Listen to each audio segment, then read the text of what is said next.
चलिए आज एक नए पेपर की शुरुआत करते हैं। रिस्क मैनेजमेंट एंड डेरिवेटिव, जिसका नाम है रिस्क मैनेजमेंट और डेरिवेटिव्स। इस दोनों टर्म का संबंध, रिस्क का तो बहुत ब्रॉडर एरिया है रिस्क मैनेजमेंट का, और डेरिवेटिव्स लग जाने के वजह से स्पष्ट है कि इसका सीधा संबंध फाइनेंशियल मार्केट से है। कैपिटल मार्केट से हो सकता है, मनी मार्केट से हो सकता है, करेंसी मार्केट से हो सकता है, फॉरेन एक्सचेंज मार्केट से हो सकता है, कमोडिटी मार्केट से हो सकता है। तो डेरिवेटिव्स का संबंध डिफरेंट फाइनेंशियल मार्केट कंपोनेंट से है। तो इन सब को प्रॉपरली समझने से पहले, इन मार्केट के अंतर्गत, इन कॉन्सेप्ट्स के अंतर्गत, इन स्टडी स्कोप के अंतर्गत बहुत सारे टर्मिनोलॉजी यूज में लाए जाते हैं। उसको अगर हम वन बाय वन नहीं समझ पाते हैं तो बेहतर कॉन्सेप्ट्स हमें नहीं मिल पाएगा इन सब के संबंध में। That will be just a formal education. That's why I have decided to discuss about the terminology. Minimum those who are most important terminology frequently used this under this concept must be discussed first. That's why I have decided it to discuss first financial system. Financial system national financial system भी होता है और international financial system भी होता है। तो पहले इसको समझना होगा, what is financial system. Financial system is an organised set of institution, instruments and markets which encourage the savings of both individual savings, corporate savings and other savings. It encourages savings and channelize them to their most productive, efficient and satisfying use. यानी financial system एक ऐसे organised set of institutions, instruments और markets को कहा जाता है जिसका प्रमुख उद्देश्य होता है सेविंग्स को एनकरेज करना और जो सेविंग्स आता है उसको मोस्ट प्रोडक्टिव यूज के लिए चैनलाइज करना, एक सिस्टम प्रोवाइड करना जिससे प्रोडक्टिविटी बढ़े, रिटर्न बढ़े। आप सपोज कीजिए जो भी पैसे आते हैं अगर आप अलमीरा में बंद करते जाओ तो इसका मतलब वो पैसा सिस्टम में नहीं गया। लेकिन अगर वही सेविंग्स जो आपका हो रहा है उसको बैंक में, फाइनेंशियल इंस्टीट्यूशन या किसी भी चीज़ में आप अगर इन्वेस्ट कर देते हो तो पैसा मार्केट में जाता है। आपके पलंग के ड्रॉअर में अगर बंद रहेगा तो वो तो प्रोडक्टिव होगा नहीं, यूजलेस है, पड़ा हुआ, आइडल कहेंगे उसको। तो उसको प्रोडक्टिव बनाने के लिए आप क्या करते हो, उसको चैनल में शामिल करते हो, चैनलाइज करते हो, तो बैंक में डिपॉजिट कर देते हो। अब बैंक क्या करती है, जो भी इंडस्ट्री है, बिजनेस है, उसको क्रेडिट फैसिलिटी प्रोवाइड करती है। हम जो जमा किए उसी पैसे को बोरोअर्स को उधार देती है, अपने कस्टमर्स को उधार देती है जो किसी बिजनेस जनरेशन में लगे हुए हैं, बिजनेस डेवलप करने में लगे रहें या बिजनेस एक्टिविटीज़ में लगे हुए हैं या इंडस्ट्रियल अंडरटेकिंग सेटअप में लगे हुए हैं, इन तमाम को देता है। तो जरा सोचिए, जो पैसा आपके घर के अलमीरा का शोभा बना था वो अब प्रोडक्टिव यूज में चला गया। कहाँ गया? इंडस्ट्रियलिस्ट के पास गया। इंडस्ट्रियलिस्ट जो है आपके उस बचत से एक इंडस्ट्री सेटअप किया। तो इंडस्ट्री में कोई एक आदमी से तो चलेगा नहीं, सिंगल पर्सन का काम नहीं है, तो उसमें बहुत सारे एम्प्लॉयमेंट जनरेशन होंगे। अब प्लस उस इंडस्ट्री से जो प्रोड्यूस होने वाला उत्पाद है फिर हमारे तक कंजम्पशन के लिए पहुंचेगा।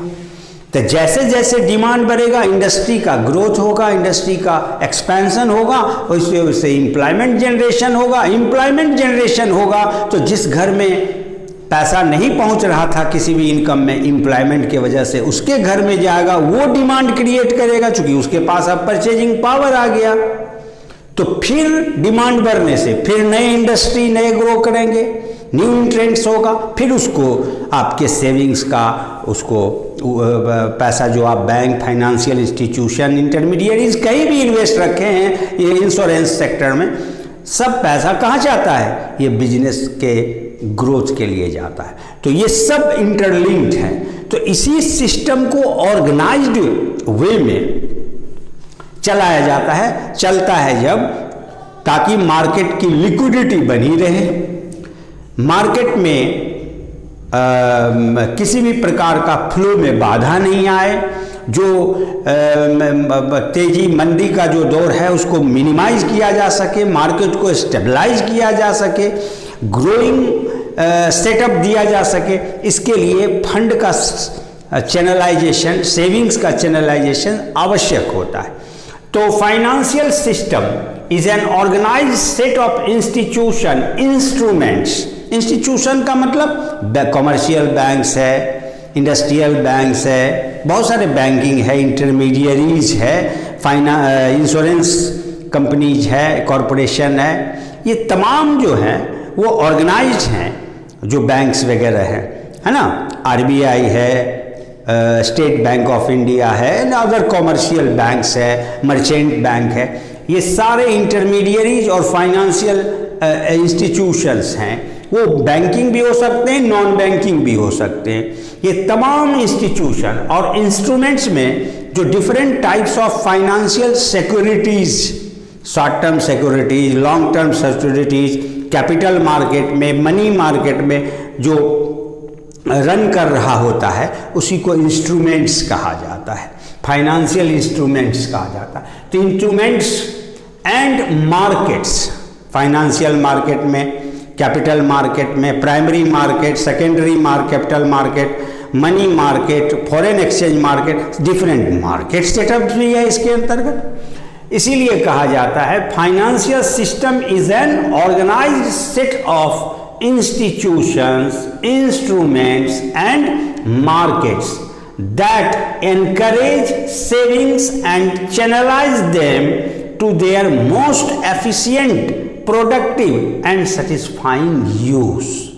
This ये इंडिकेट करता है, इकोनॉमी को रिफ्लेक्ट करता है कि आपके जितने बैलेंस्ड होंगे फाइनेंशियल सिस्टम, उस कंट्री का इकोनॉमी उतना बेहतर प्रदर्शन करता है। इसीलिए फाइनेंशियल सिस्टम को जानना जरूरी है। Now financial market, what is financial market? तो फाइनेंशियल मार्केट इज, आपने देखा कि फाइनेंशियल सिस्टम में ही शामिल एक कंपोनेंट है, यानी फाइनेंशियल सिस्टम का एक एलिमेंट है फाइनेंशियल मार्केट, है ना। तो financial market is one of the important component of financial system which plays significant role in developing balanced financial system and provides a platform where different types of financial products or instruments are bought and sold. कहने का मतलब financial market, हम लोग कहते हैं ना सब्जी बाजार, तो जहाँ सब्जी का खरीद बिक्री होता है तो सब्जी बाजार कहते हैं। इसलिए फाइनेंशियल मार्केट है तो स्वाभाविक है कि फाइनेंशियल प्रोडक्ट का ही एक्सचेंज होगा। एक ऐसा प्लेटफॉर्म प्रोवाइड करता है, फाइनेंशियल मार्केट एक ऐसे प्लेटफॉर्म को रिप्रेजेंट करता है जहां पे different types of financial products and instruments का एक्सचेंज होता है, खरीद फरोख्त होता है। लेकिन गौर से सोचिए, आप फाइनेंशियल प्रोडक्ट का मतलब क्या, तो कंफ्यूज नहीं होना है। फाइनेंशियल प्रोडक्ट्स, एलआईसी का भी बहुत सारा प्रोडक्ट है, फलना जीवन बीमा, तो फलना जीवन बीमा, तो ये टर्म इंश्योरेंस, तो ये हेल्थ इंश्योरेंस, ये वगैरह, ये सब क्या है, लाइफ इंश्योरेंस कॉरपोरेशन का प्रोडक्ट है। आप बैंक में जाओ तो personal loan, car loan, private loan, business loan, education loan, बहुत सारे टाइप्स है, तो वो उसका फाइनेंशियल प्रोडक्ट्स है। सिमिलरली सिक्योरिटीज और इंस्ट्रूमेंट की बात हम लोग करते हैं तो डिवेंचर्स है, बॉन्ड्स है, इक्विटी शेयर का इक्विटी शेयर है, इक्विटी मार्केट का इक्विटी शेयर है ना, जीरो कूपन बॉन्ड्स है, बॉन्ड्स भी बहुत तरह का, डिवेंचर्स भी डिफरेंट टाइप्स का, convertible, non convertible, redeemable, non redeemable, और इसके अलावा short term security money market का है जो 1 साल के अंदर से संबंधित होता है, बिल्कुल 6 महीने के लिए मैक्सिमम होता है। तो कॉल मनी है, नोटिस मनी है, प्रीमियम नोट्स है, कॉमर्शियल पेपर्स है, ये सारे जिसके माध्यम से एक सरप्लस सेक्टर का फंड डेफिसिट सेक्टर तक पहुंचाने के लिए जो चैनल चाहिए ना, वही प्रोवाइड करता है कौन? Financial market.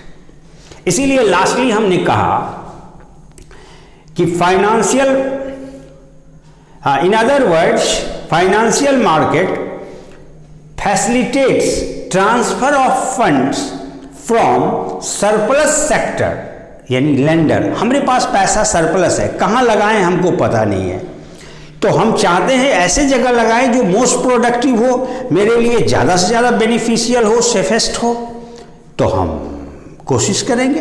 तो इसको चैनलाइज कौन करेगा?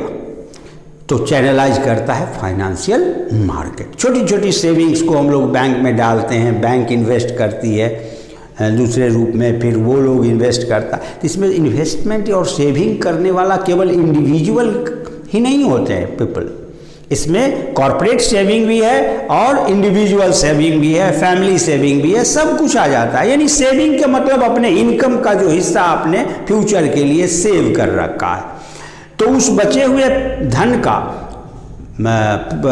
मल्टीपल ग्रोथ हो, इसके लिए हम लोग कहीं इन्वेस्ट करते हैं। जब भी इन्वेस्टमेंट की बात आती है तो सिस्टम में वो मनी जाता है, और सिस्टम में जब मनी जाता है तो उसका प्रॉफिटेबल यूज़ होना, सेटिस्फाइंग यूज़ होना स्वाभाविक है।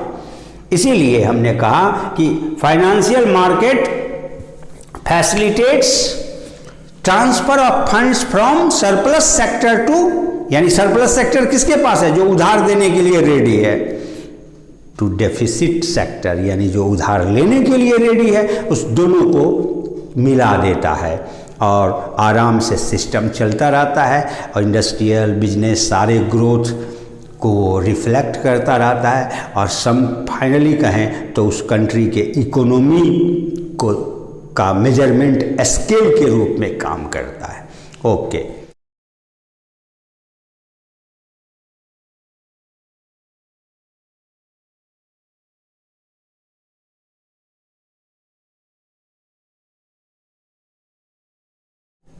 ये मार्केट, फाइनेंशियल मार्केट को हमने 2 क्लास में बांटा, डोमेस्टिक एंड इंटरनेशनल। एक जिस कंट्री की बात करते हैं, इंडिया का अपना डोमेस्टिक घरेलू वित्तीय बाजार, डोमेस्टिक फाइनेंशियल मार्केट, और दूसरा वर्ल्ड बैंक वगैरह जो है, एशियन डेवलपमेंट बैंक,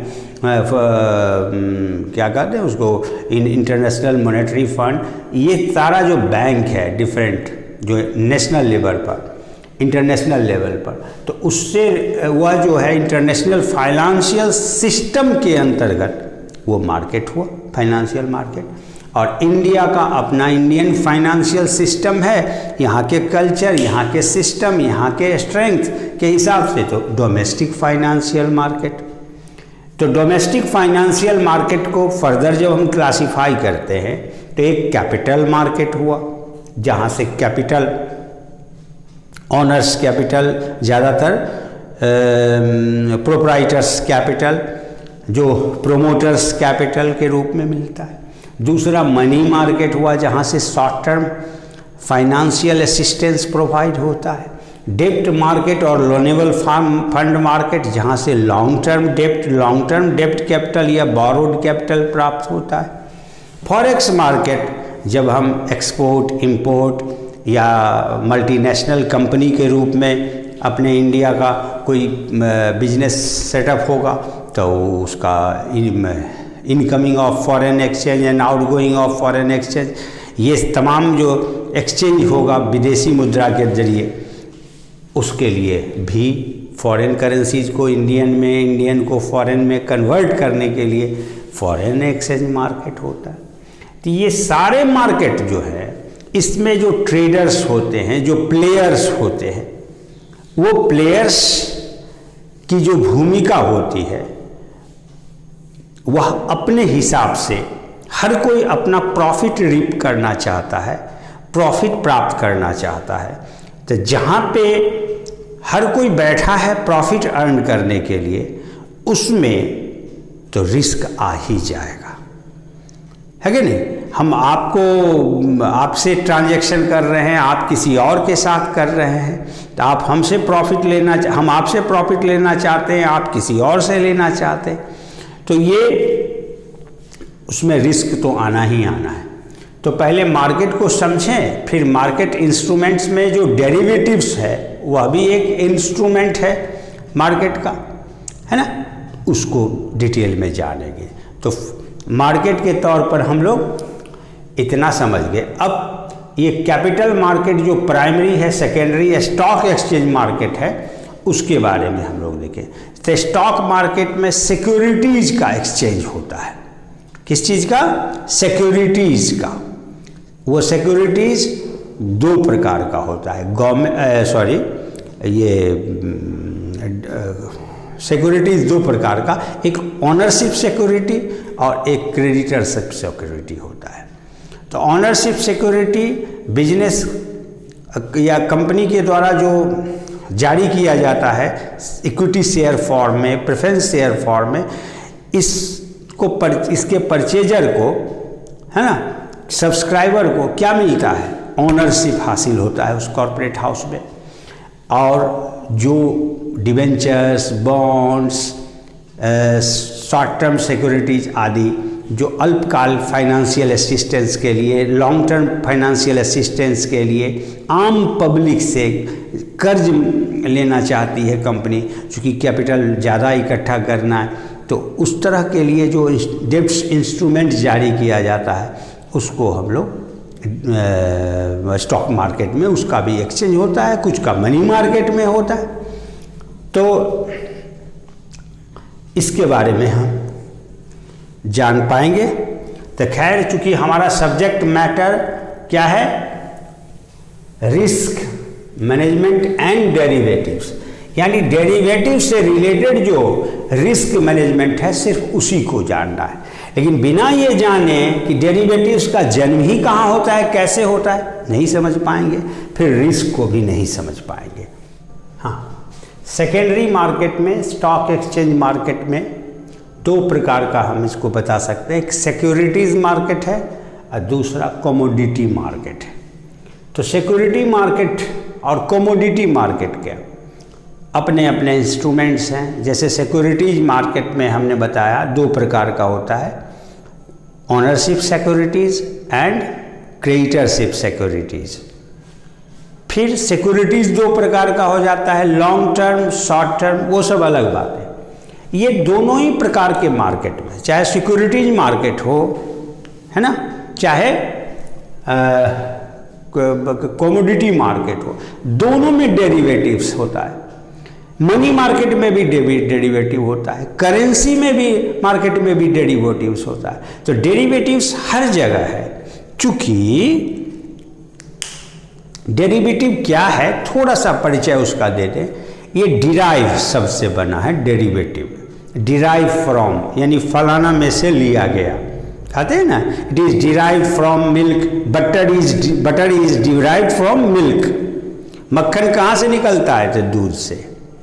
तो ये मक्खन का अपना कोई अस्तित्व नहीं है, दूध में देखने से पता नहीं चलता, जब निकाला जाता है तो अलग अस्तित्व दिखता है। सिमिलरली शेयर्स है, डिवेंचर्स है, बॉन्ड्स है, इसका करेंसीज है, फॉरेन करेंसी का एक्सचेंज करते हैं मार्केट में, डिफरेंट मार्केट में, कमोडिटी मार्केट का कमोडिटी का एक्सचेंज करते हैं।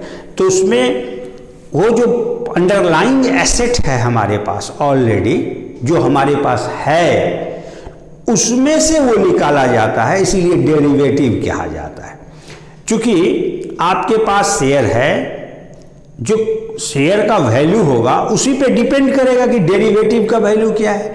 तो उसी शेयर में से निकाला गया एक सिक्योरिटी या इंस्ट्रूमेंट है, इसीलिए उसको डेरिवेटिव कहा जाता है, because it's value depends upon the original underlying asset. जो ऑलरेडी है उसके वैल्यू पे इसका डिपेंड नहीं करता। अब जैसे मक्खन का कीमत दूध के कीमत पे डिपेंड करता है। अगर 5 kg मिल्क, 5 लीटर मिल्क से 1 kg मक्खन निकल रहा है तो मक्खन का कीमत कितना होगा? जो 5 kg के दूध का होगा नेचुरली। ठीक उसी प्रकार से डेरिवेटिव जो है, अगर हम सिक्योरिटी मार्केट की बात करें, फाइनेंशियल मार्केट की बात करें, तो डेरिवेटिव का ये इसलिए इसमें भी सिक्योरिटी मार्केट में भी डेरिवेटिव्स है, कमोडिटी मार्केट में भी है, करेंसी मार्केट में भी है, मनी मार्केट में भी है। जहाँ कहीं भी अंडरलाइंग फाइनेंशियल एसेट्स है या फिजिकल एसेट्स है और वहाँ एक्सचेंज हो रहा है इंस्ट्रूमेंट के तौर पर, तो वहाँ डेरिवेटिव होना है। ओके, तो अब सिक्योरिटी मार्केट की बात करें, टाइप्स ऑफ सिक्योरिटीज देखें।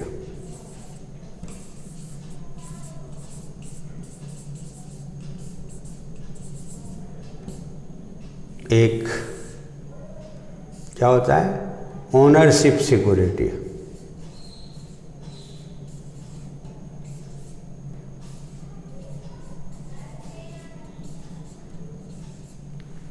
दूसरा क्रेडिटरशिप सिक्योरिटीज।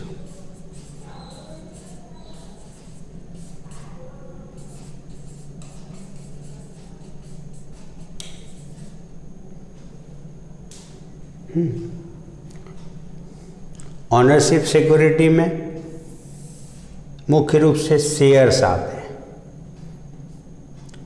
इक्विटी शेयर्स,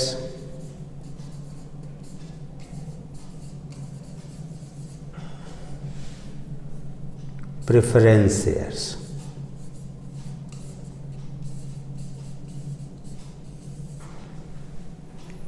और इसके अंतर्गत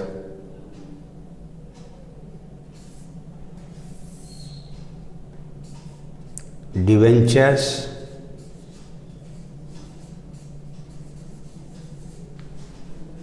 bonds,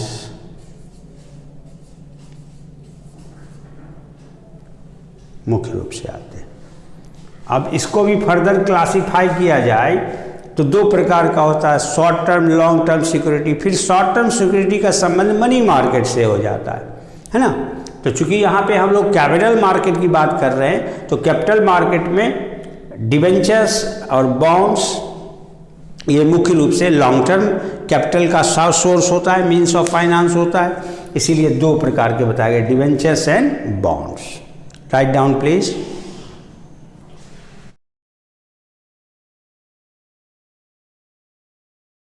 Investment refers to deployment of funds made with an expectation of earning certain return either in the form of regular income or in the form of capital gain return that is due to appreciation in value of that very investment. देखिए, investment का मतलब निवेश से होता है, लगाना, time invest करना यानी समय लगाना, फंड इन्वेस्ट करना मतलब धन लगाना, पूंजी लगाना। तो इन्वेस्टमेंट जब भी कोई करता है, तो यहाँ पे हम लोग मॉनेटरी इन्वेस्टमेंट, बिजनेस, फाइनेंस की बात कर रहे हैं, तो नेचुरली फाइनेंशियल इन्वेस्टमेंट का बात करेंगे, मॉनेटरी इन्वेस्टमेंट की बात करेंगे। तो investment refers to deployment of funds with an expectation of future return. भविष्य में हमको वापस मिले, अच्छा खासा इनकम मिले, रिटर्न मिले, इस आशा के साथ जब किसी फंड का डिप्लॉयमेंट किसी सोर्स में करते हैं तो दैट इज कॉल्ड इन्वेस्टमेंट। तब रिटर्न का एक्सपेक्टेशन दो रूप में रिटर्न होता है। अगर आप मकान में पैसा इन्वेस्ट करते हो तो रेगुलर रेंट पाओ, रेंटल इनकम होगा आपको। मार्केट बनवा दिए, रोड किनारे लैंड था, उसमें मार्केट लगवा दिए और किराया का इनकम आ रहा है रेगुलर रूप में। दूसरा है कि जब आपको शहर छोड़ के जाना होगा, पूरे मार्केट को बेच दिए, लीज पे कर लगा दिए, है ना, तो उससे एक मुश्त पैसा आया। तो आपने लगाया हुआ था 1 लाख रुपया उस मार्केट को डेवलप करने में, और मिला आपको 50 लाख रुपया, तो 49 लाख का गेन हुआ। क्योंकि आपका कैपिटल एप्रिशिएट कितना किया? 49 लाख। आपका इनिशियल इन्वेस्टमेंट 1 लाख था। तो इस तरह का जो रिटर्न है, एप्रिसिएशन ऑफ वैल्यू, उसको कैपिटल गेन रिटर्न कहते हैं। आप शेयर किसी कंपनी का खरीदते हो तो अभी आप 200 रुपये में किसी कंपनी का शेयर खरीद लेते हो और आपका कंपनी हर एक साल अपने शेयर होल्डर्स को अर्निंग प्रॉफिट का एक हिस्सा डिविडेंड के रूप में डिस्ट्रीब्यूट करती है, तो वो डिविडेंड आपको हर एक साल मिल रहा है, तो रेगुलर इनकम के रूप में मिल रहा है।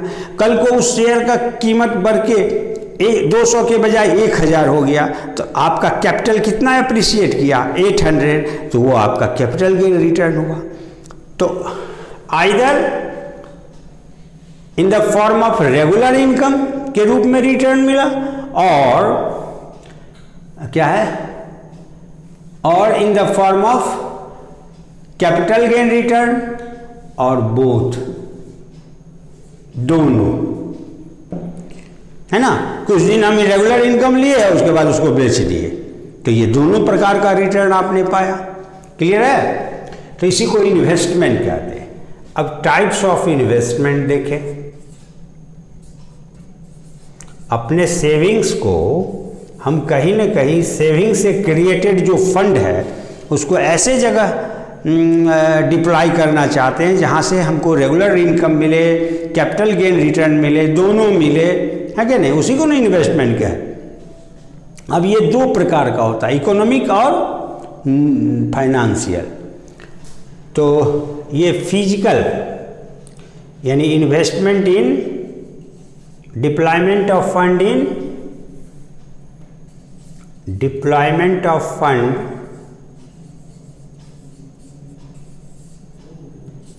सेविंग या फंड इनटू फिजिकल एसेट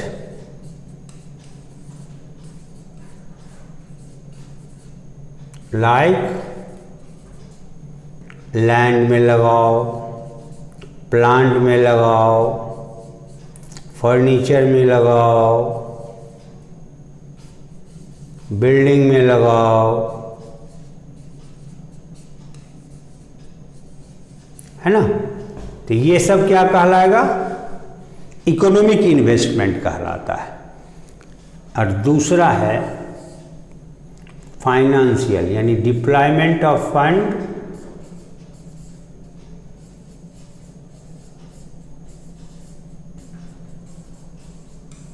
या सेविंग्स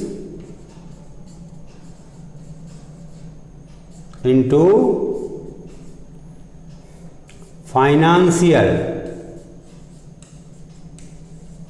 एसेट्स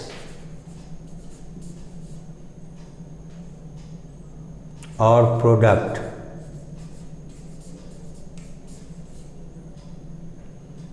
एग्जाम्पल के तौर पर देखिए, जैसे आप शेयर्स खरीदते हो, बॉन्ड्स खरीदते हो,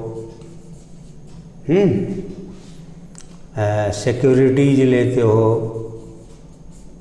गवर्नमेंट का, इसके अलावा आप इंश्योरेंस में लगाते हो, प्रोडक्ट में, है ना, ETC। ये सब क्या कहलाता है, फाइनेंशियल। इसी के साथ डेरिवेटिव भी है। ये सब फाइनेंशियल एसेट्स है। अगर हम अपने बचत को, सेविंग्स को, फंड को डिप्लॉय करते हैं कहाँ, शेयर्स में, सिक्योरिटीज़ में, बॉन्ड्स में, डिवेंचर्स में, डेरिवेटिव्स में, तो ये सारा इन्वेस्टमेंट क्या कहलाता है, फाइनेंशियल इन्वेस्टमेंट्स कहलाता है। वहीं पे हम अपने सेविंग्स को, सरप्लस को फिजिकल एसेट्स में, लॉन्ग टर्म फिजिकल एसेट्स या शॉर्ट टर्म फिजिकल एसेट्स में लगाते हैं, in acquisition of land, in acquisition of building, plant etcetera. Both of them requires certain amount of investment of fund and both will produce income in future. After making investment to them, you will get certain return from their investment amount after expiry of certain period. The return will be of two types, that is regular return and capital gain return in both the types of investment. अगर आप land बेच दोगे तो क्या आएगा, capital gain आएगा, और land को भाड़े पे लगाए रहोगे, किराए पे दिए रहोगे तो रेगुलर इनकम आएगा। तो उसी प्रकार से शेयर से आप हमें डिविडेंड लेते रहोगे तो रेगुलर इनकम एनुअली मिलता रहेगा। डिवेंचर पर इंटरेस्ट लेते रहोगे, रेगुलर इनकम रूप में इंटरेस्ट मिलेगा हर टाइम इंटरवल पर, सर्टेन टाइम इंटरवल पर। लेकिन डिवेंचर आप बेच के निकल जाओगे तो हो सकता है कि जितना में डिवेंचर लिए उससे ज़्यादा कीमत मार्केट में हो और आप प्रॉफिट रीप करें तो वह प्रॉफिट कैपिटल गेन रिटर्न के रूप में मिलेगा। इज इट क्लियर और नॉट? तो आज के लिए इतना ही रहेगा, फिर आगे की चर्चा हम करेंगे नेक्स्ट क्लास में। ओके।